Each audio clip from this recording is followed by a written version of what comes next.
नमस्कार, मैं हूं नितिन वशिष्ठ और आपका स्वागत है राजकला मंच में। और आज हमारे साथ हैं श्री जय किशन महाराज जी। सर, आपका बहुत बहुत स्वागत है राजकला मंच में। धन्यवाद धन्यवाद।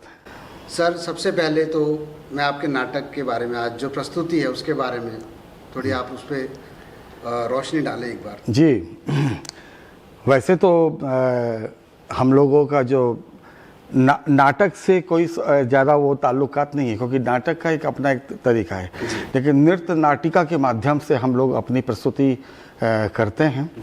और आज का जो कार्यक्रम हम लोग 4 हिस्से में कर रहे हैं। जो उसका पहला हिस्सा है वो क्रमशः मतलब कि क्रमानुसार। तो जैसे दिन बदलते हैं, सुबह होती है, दोपहर होती है, रात होती है, सीज़न बदलते हैं, शरद आता है, ग्रीष्म आता है, वर्षा आता है। उसी को सोचते हुए, उसी थॉट को सोचते हुए मैंने सोचा कि कथक में मैं उसको क्रमानुसार किस प्रकार से उसकी कोरियोग्राफ कर सकता हूँ। तो इसमें आपको देखने को मिलेगा कि कुछ बंदिशें, कुछ फुटवर्क्स ऐसे हैं जो क्रमानुसार चलते रहते हैं। तो वही इसका एक मेन उद्देश्य है इस आइटम को बनाने का, जिसका नाम क्रमशः है। और इसमें थीम नहीं है, लेकिन इसके अंदर में एक रचना ज़रूर है जो मेरे पिताजी पंडित बिरजू महाराज जी के द्वारा रचित है। इठलाती बल खाती चमकत है दामनिया, बादल चहु और घेर, भावे ब्रज श्याम सो, भावे ब्रज श्याम सो। तो पहली प्रस्तुतिकरण ये है जो क्रमानुसार चलेगा। दूसरी प्रस्तुतिकरण जो है हमारे यहाँ जो संगीत का जो एक बहुत मेजर एस्पेक्ट है, जिसको हम तराना बोलते हैं। ये भी मेरी अपनी खुद की ही रचना है, लिखी हुई रचना है, जो 9 मात्रे पर निबद्ध है और राग बसंत। और 9 मात्रा हमारे यहाँ कहा गया ताल बसंत। तो राग भी बसंत है और ताल भी बसंत है। तो उस पर आधारित ये तराने का रूप है, जो प्योरली कथक नृत्य का ही अंग है। तीसरा जो कार्यक्रम हम प्रस्तुत करने जा रहे हैं वो है बसंत उन्मास, जिसके अंदर में बसंत के बारे में थोड़ी सी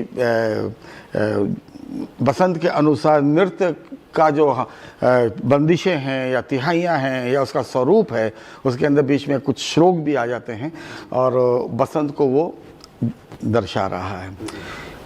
चौथा जो आइटम जो मैं आज लेके आया हूँ वो सबसे ज़्यादा मेजर है, जो कि आपके इस नाट्य महोत्सव का बहुत एक नृत्य के अनुसार एक बहुत महत्वपूर्ण एक अंदाज है।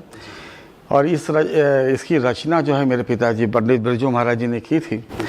और उस समय मैं भी रंग मंडल का एक सदस्य हुआ करता था जब महाराज जी ने इसकी कोरियोग्राफ किया था। अनन्मय इसका नाम है। ये कथा है एक लोहे की आत्मकथा है। महाराज जी ने इतना सुंदर तरीके से काम को, और आज आने वाले 100 साल के काम को उन्होंने अपने समय पे दिखा दिया है। कई सारे उनकी रचनाएं हैं जो कि हम लोग प्रस्तुतिकरण करते हैं। रसारण्य है, लीलांगिका है, मौन साक्षी है, इस टाइप के कई सारे आइटम जो कथानक रूप से प्रस्तुत की जाती हैं। हमारे यहाँ जैसे नाट्य में तो हम डायलॉग्स बोलते हैं, हम इस पर डायलॉग्स ऑन स्टेज नहीं बोलते हैं। पीछे से डायलॉग्स भी होते हैं, गाने भी होते हैं, म्यूज़िक होता है, और हर चीज़ जो है रिदम और उस पे संगीत पे बद्ध होता है।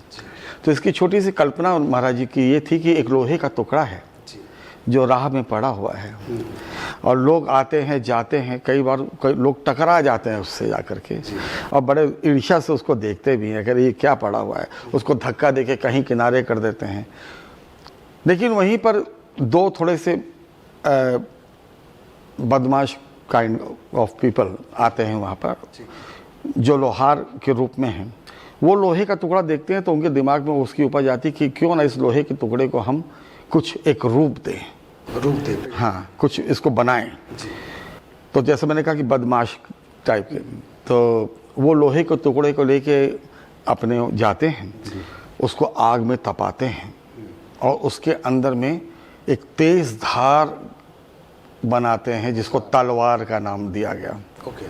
वो तलवार का रूप लेता है। और तलवार का जो काम है वो तो आपको पता ही है, मार काट मचाना, हिंसक भावना। तो ये एक हिंसा का स्वरूप है। जी। वहीं पर वो जो है वो लोहा कहता है कि पास ही मेरे एक दूसरे लोहे का भी टुकड़ा पड़ा था, मुझे उस पर बहुत ईर्ष्या है, क्योंकि उसको भी किसी मानव ने उठाया, आग में भी तपाया, अन्य धातुओं में मिलाया और मिला करके मंदिर के प्रांगण में उसको उसको घंटे का रूप दिया। जी। और मुझे उस पर बहुत ईर्ष्या है, काश मैं भी उसकी तरह बन सकता। जी। तो उस कथा को उन्होंने इतने सुंदर ढंग से संजोया और उसको बनाया, और उसी को मैंने दोबारा से उसी चीज़ को रखते हुए एक नई कोरियोग्राफी के रूप में मैं आज के प्रस्तुतिकरण कर रहा हूँ, जो थोड़ा सा नाट्य के नज़दीक आता है। तो शुरू में तो मैंने ज़रूर सोचा था कि हम लोग जिस फेस्टिवल में जा रहे हैं वहाँ तो नाटक ही है। उस प्रकार के भी हमने कई सारे मैंने भी प्रयोग किए हैं। एक हिंदी दिवस के अवसर पर मैंने हिंदी को लेकर के मैंने पूरा नाट्य रूपांतर किया, जो नृत्य नाटिका के रूप में ही था, बट उसके अंदर में एक नाटक का स्वरूप बनाया। अभी देश के आज़ादी के तौर पे मैंने कम से कम 6 से 7 नए एपिसोड्स कथक इनमें प्रस्तुत किया, और जिसमें रानी लक्ष्मीबाई और भगत सिंह और कई सारे ऐसे जो महान योद्धा रहे हैं, उनके बारे में हमने आधे घंटे का 40 मिनट के कई सारे एपिसोड्स बनाए, और शायद सब लोग ने ऑनलाइन उसको देखा भी होगा। और बस आप लोगों के प्यार से, आप लोगों के आशीर्वाद से बहुत सराहा भी गया, उसको बहुत इज्जत मिली, अप्रिशिएट किया गया उसको। तो इस प्रकार से तो आज के कार्यक्रम में है ये 4 प्रस्तुतियाँ, क्रमशः ताराना और बसंत उन्मास और आनंदमय को हम आज प्रस्तुत कर रहे हैं इसको। सर, आपके पिताजी श्री बिरजू बिरजू महाराज जी, उनकी आपने इतनी सुंदर प्रस्तुति लोहे के ऊपर जो बताई जी, क्या ये आज के समाज में भी नहीं हो रहा है कि उसी लोहे को आज हम डिजिटली देखें, जो आज मानसिकता है जी, वेब सीरीज और बॉलीवुड में, और थिएटर शायद उस मंदिर की घंटे की तरह हो गया है, जो मंच है जहाँ पे दर्शक भी कम होते जा रहे हैं। जी जी जी। और शायद आपको भी, मैं कह नहीं सकता, शायद आपको भी चुनाव करने में दिक्कत होती हो आज की पीढ़ी में, कि इसको शिष्य बनाया जाए कि उसमें पेशेंस है कि नहीं, इस कला को सम्मान देने का, क्या इस कला को ये निभा पाएगा, समझ पाएगा, रस को समझ पाएगा, क्योंकि 7 सुर और 9 रस, इन दोनों को मिला के संजो के प्रस्तुत करना, इसमें बहुत पवित्रता चाहिए। एकदम एकदम एकदम बिल्कुल सही बात है, सत्य। जो आज की जनरेशन है जी, उसमें आपको कितनी तकलीफ होती है चीज़ डिलीवर? नहीं, मुझे बड़ी खुशी इस बात की है। हाँ, अब 5 उंगलियां बराबर तो नहीं होती हैं, कोई छोटी होती है, कोई बड़ी होती है। कुछ कम आके जाते हैं, कोई बहुत अच्छे आके जाते हैं, लेकिन ऐसा नहीं है कि आज की जनरेशन में कोई कमी है। आज भी हमारे जितने शिष्य शिष्याएँ मुझसे सीख रहे हैं या कथक के लिए अपना योगदान दे रहे हैं, बहुत मन लगा के सीखते हैं। हाँ, उसमें ज़रूर है कि एक छोटा सा ये जो आपने कहा कि परिवर्तन तो है। पहले के शागिर्द ज़रूर ही ऐसा हुआ करते थे कि उन्होंने सोच लिया कि बस यही मेरा लक्ष्य है, मुझे इसी को ही पाना है, इसी परंपरा को निभाना है। और हमारे जितने बुजुर्ग, आज मैं अपने फैमिली का, अपने जनरेशन का मैं 8वीं जनरेशन हूँ। मेरा बेटा त्रिभुवन महाराज जो 9वीं जनरेशन है, और मुझे बड़ी खुशी है कि वो भी बहुत तन्मयता के साथ में इस काम को बहुत अच्छे ढंग से निभा रहे हैं। और मुझे उम्मीद है कि ये जनरेशन ऐसे 100 जनरेशन पैदा करेगा, और लखनऊ घराने का नाम और महाराज जी जैसे लोग, कालका बिंदादीन घराने को भविष्य में करता रहेगा। लखनऊ घराने का काम, और सर भारतीय संस्कृति को हम प्रस्तुत कर पाते हैं, जी जी, जो कि आज की पीढ़ी को दिखाना और बताना बहुत ज़रूरी है। बिल्कुल बिल्कुल सही बात है कि ये विलुप्त ना हो जाए। एकदम एकदम बहुत ज़रूरी है, बहुत ज़रूरी है। और उसको सही तरीके से प्रस्तुतिकरण करके बात है, क्योंकि आजकल इतना ज़्यादा एक्सपेरिमेंटल वर्क होने लगा है कि हमारे जो शास्त्रीयता का जो एक अपना एक अस्तित्व है, वो खोता हुआ कभी कभी नज़र आता है, जिसको बचाना हमारा काम है। और हम उसी सिद्धांत पे, हाँ, आप प्रयोग करिए, कुछ अच्छी सोच बनाइए, लेकिन उस सिद्धांत को ना भूलिए जो आपका है। तो अपने उस ज़मीर को नहीं भूलना चाहिए, अपनी उस ज़मीन को नहीं भूलना चाहिए। और क्योंकि आज हमारे पूरे विश्व के अंदर में मैं आपको एक चीज़ बताना चाहूँगा कि मैं भारत को मैं कैसे आंकता हूँ। भारत हमारा देश का नाम है, लेकिन मैं भारत को हमेशा ये कहता हूँ जहाँ भाव, राग और ताल, भारत, इसका जब मिश्रण हो जाता है तो हमारा भारत जो है संस्कृति में कहाँ पहुँच गया है। तो आज विश्व में आज हमारे हिंदुस्तानी जो बड़े बड़े कलाकार लोग पैदा हुए हैं, जिसके अंदर महाराज जी जैसे लोग, रविशंकर जी जैसे लोग, राजन साजन मिश्रा जी जैसे लोग, और उदय शंकर जी, और जितने बड़े महान रहते, भीमसेन जोशी जी वगैरह, मतलब उन लोग की बदौलत आज पूरे देश विदेशों के अंदर में हम लोग अपने कला को प्रचार में लगे हुए हैं, प्रस्तुत करते हैं, और लोग उसको बहुत सराहते भी हैं, मतलब पसंद करते हैं उसको। भारत ने एक खोज भी है जिसने नए राग खोजे हैं, नए संगीत खोजा है, नया नाटक खोजा है, नई प्रस्तुति खोजी है। बिल्कुल बिल्कुल, हर फील्ड में नई चीज़ के उसको प्रस्तुति करता रहा है। जी जी, दुनिया को आयुर्वेद और संगीत और नाटक के द्वारा एंटरटेन और इन्फॉर्म। एकदम एकदम एकदम सत्य। सर, ये जो भारतीय आपकी संस्कृति का जो ये हम नाटक देखेंगे आज, जी, ये पर्टिकुलरली किसी ऑडियंस के लिए बाध्यवत है या हर उम्र दराज के लिए समझने वाली चीज़ है? मुझे तो लगता है सबको समझना चाहिए और समझ में आना चाहिए। और मैं आपको ये भी बताना चाहता हूँ कि मेरे पिताजी महाराज जी ने कथक नृत्य को इतना एक नया जो एक रूप दिया, जो एक आम जनता जो नृत्य से जिसका कोई संबंध नहीं है, वो ऑडिटोरियम में आके, सभागार में आकर के एक केवल एंटरटेनमेंट के लिए जो डांस देखता है, उसको भी उन्होंने समझा दिया कि कथक क्या है। बेस्ट टीचर कह लीजिए, और हमारी संस्कृति को कैसे हम उसको लोगों तक हर कोने कोने में पहुंचा रहे हैं। उनके देहांत के बाद मतलब मुझे बड़ा ताज्जुब, मतलब उनके जीवित जब थे तो फिर भी एक काम चल रहा था नॉर्मली, लेकिन उसके बाद में जब लोगों की उसको देखा, हुजूम को देखा, अमेरिका हो, चाहे लंदन हो, चाहे साउथ का हो, चाहे नॉर्थ का हो, चाहे वेस्ट का हो, चाहे ईस्ट का, मतलब जैसे महाराज जी एक साधारण व्यक्तित्व नहीं रहे, वो एक बहुत ही अलौकिक व्यक्ति हैं और थोड़ा आध्यात्मिक भी रहे, बहुत ज़्यादा, बहुत ही ज़्यादा। जी, कृष्ण हमारे इष्ट देव हैं। हम इष्ट को, कृष्ण को ही भजते हैं, उन्हीं की महिमा कहते हैं।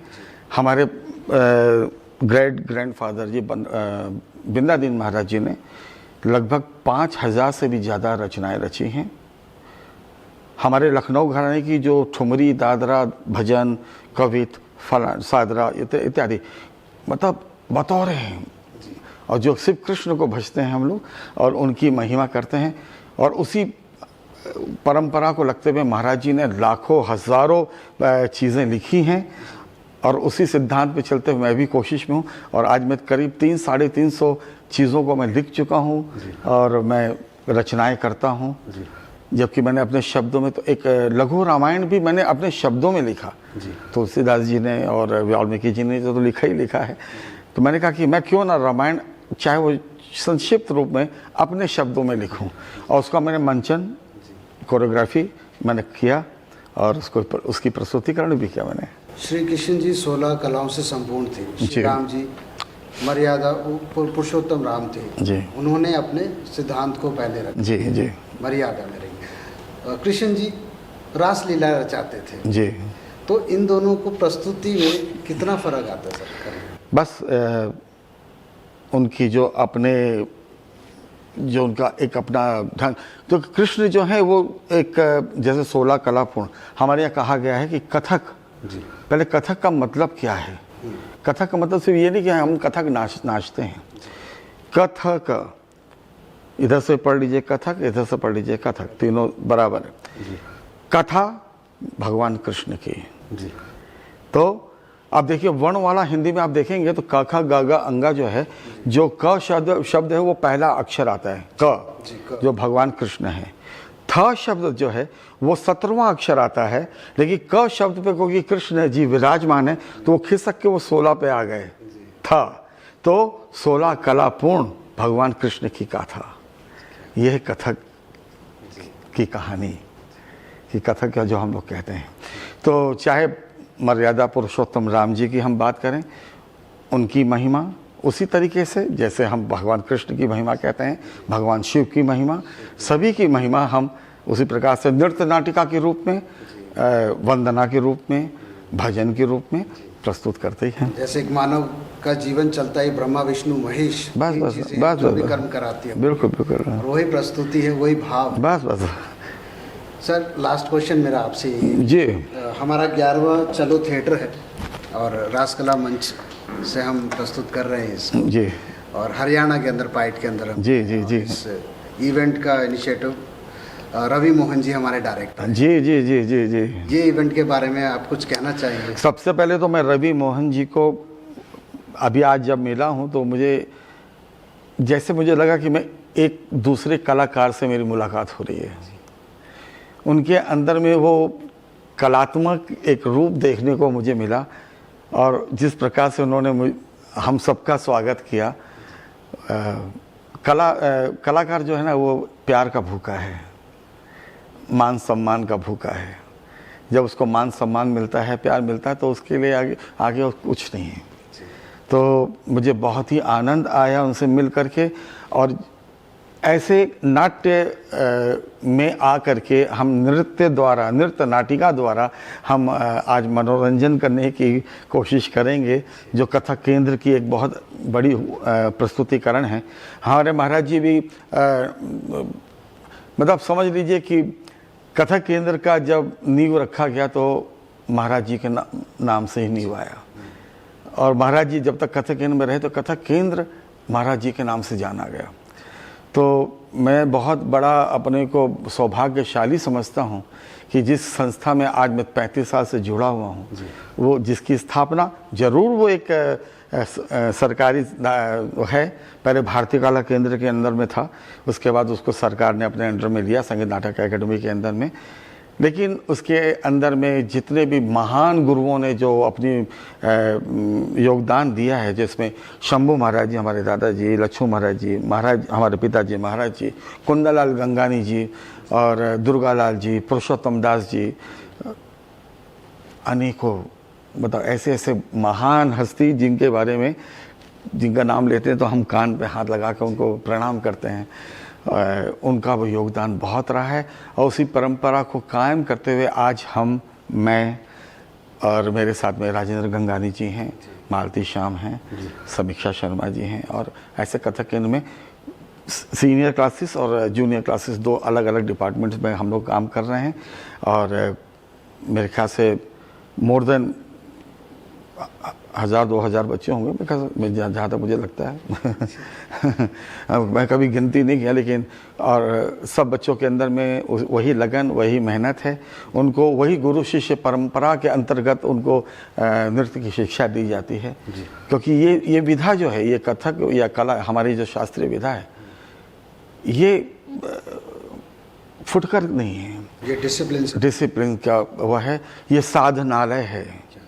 This is not a school, ये स्कूल नहीं है, ये साधना की जगह है, जहाँ पर लोग आते हैं, साधना करते हैं और अपने को साधते हैं गुरु के अंडर में, और अपने जब वो उस लायक हो जाते हैं, फिर मंच पे जाके वो हम ही लोग का नाम रोशन करते हैं कि हम किससे सीखे हुए हैं, आपकी परंपरा को आगे। जी हाँ, बहुत। हम तो सभी को बहुत हार्दिक शुभकामनाएं भी देते हैं कि वो इसी प्रकार से करें। और हमें बहुत खुशी है आज यहाँ आकर के पानीपत में कि हम अपना एक नाटक के रूप में नहीं, पर नृत्य नाटिका के रूप में अपने नृत्य के ज़रिए कुछ पेशकश करने की प्रस्तुति करेंगे।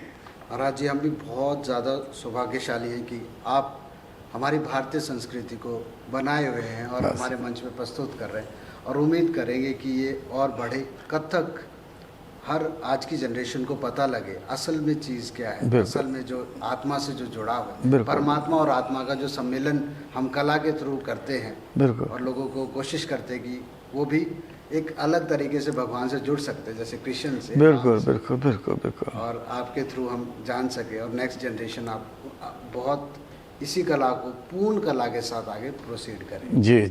बहुत बहुत धन्यवाद। बहुत धन्यवाद। खुश रहिए।